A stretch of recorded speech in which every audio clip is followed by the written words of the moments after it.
When the sun dips low over Lady Bird Lake, neon lights glow a million stories. From 6th Street bars to outdoor stages, the rhythm flows, turning life's pages.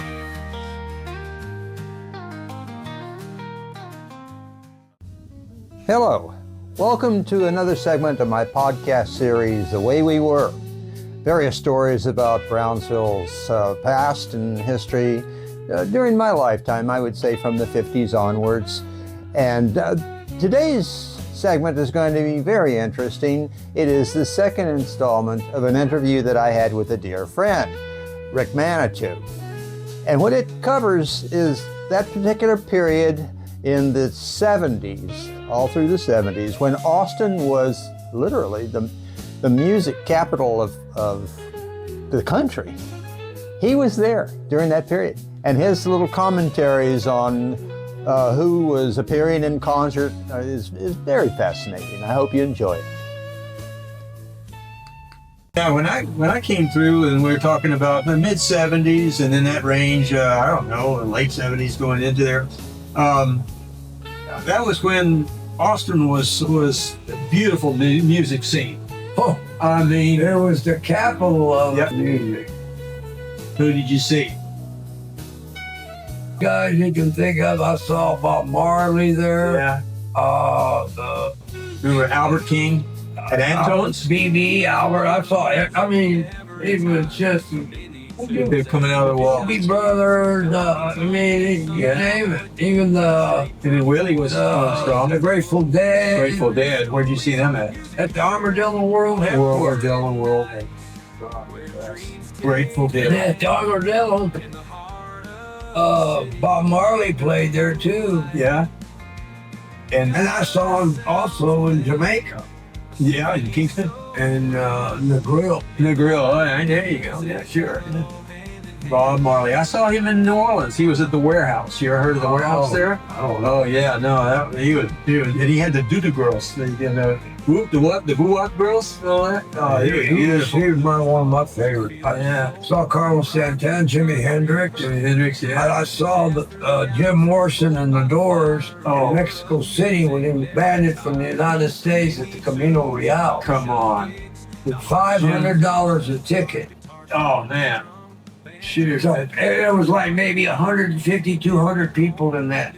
It's like a nightclub scene, that close. Oh my God. Yeah. And then I was in Waula eating mushrooms. And who you think Grace Slick. Oh, no, come on now. With the Jefferson Airplanes. I got stoned with her. With the magic mushrooms. I tell people shit like that. No, they because it's another world. They don't believe it. These are familiar names. You're talking about the Armadillo World headquarters, the Split Rail, Soap Creek Saloon, and all of that. They were really very active during that period of the 70s in particular. And then look at the names of the people that were there: the Grateful Dead, Grace Slick, and Jimi Hendrix, right there on the streets of Austin, and we got to see them. I picked up a guy on the Port Isabel Highway, going out 48 back in '69. He was carrying a surfboard, and so Leslie Kowalski and I, she had that it was a '67, '68 Dodge Charger, red one. So it was, hey, that's Julian. It was Julian Schnabel. Going to Julian Schnabel. Julian walking? No, yeah, he was hitchhiking. Yeah, and hey, stop, let's pick him up. So he got in the car, and they said, hey, well, you're going surfing, right? I'll take you out there. He says, hey, I just got back from Woodstock. And I said, what's a Woodstock? Yeah, I thought it was Forest Service or something. There, I didn't know what it was. Valerie Stillman, Van Darren Watts, Valerie Stillman, and the guy, Dr. He was a doctor in Brownsville. His son, Griffey, Earl Griffey, and it he was was a blonde-haired. Flansburgh, Vic Flansburgh. Vic Flansburgh. They all went to Woodstock together? They all went to Woodstock together. Shoot. Well, when I picked him up and he said, I saw Hendrix, I saw Santana and all that. I don't know how we did it because we didn't have cell phones at the time. Leslie and I started networking it. They're going to be in New Orleans next week because it was the 17th and 18th of August in Woodstock, New York.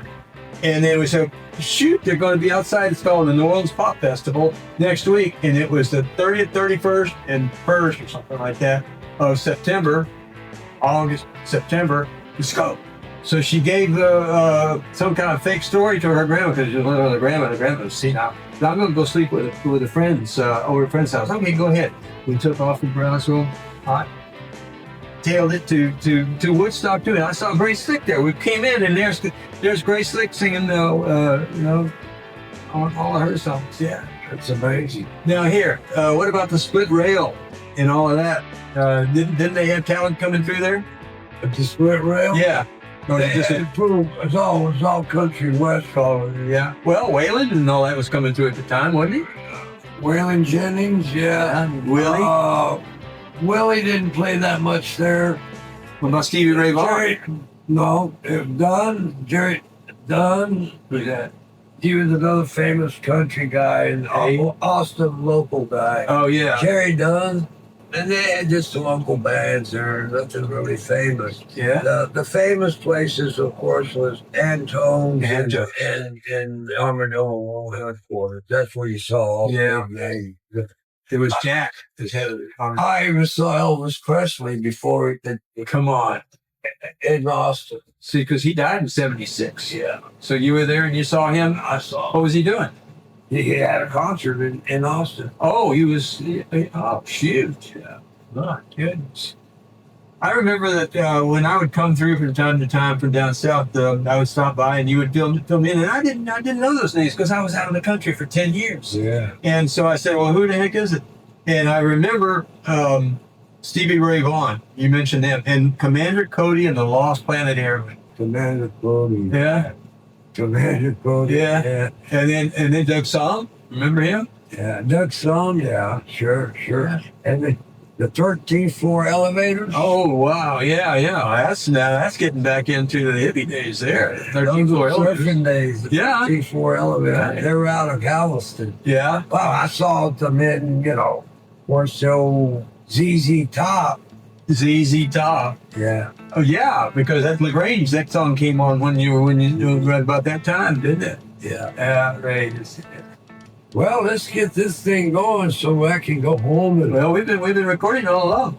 have you really? You better believe it. We got some priceless stuff. You know? Hey.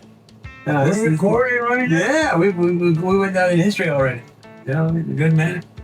Can you imagine the talent that was accessible to us during the 70s, during that period? It was like the who's who of the rock world and the crossover country that came in. And of course, Willie's responsible for that, and he was there.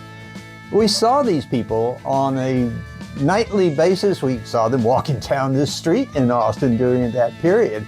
It was quite something else. So we were living history during that period. Now there was a contingent of people from Brownsville that were in Austin during that period. It still prevails, I'm sure. And they were going to UT usually, carrying on from either their parents or recommendations of their own desires to go to UT. And they were called Valley Rats, if you can imagine. But Brownsville was well represented during that period, and so many of us came back with some wonderful tales, of course, which were evident in this particular segment. I thank you so very much for watching, and I hope you enjoyed it. And the rest is history.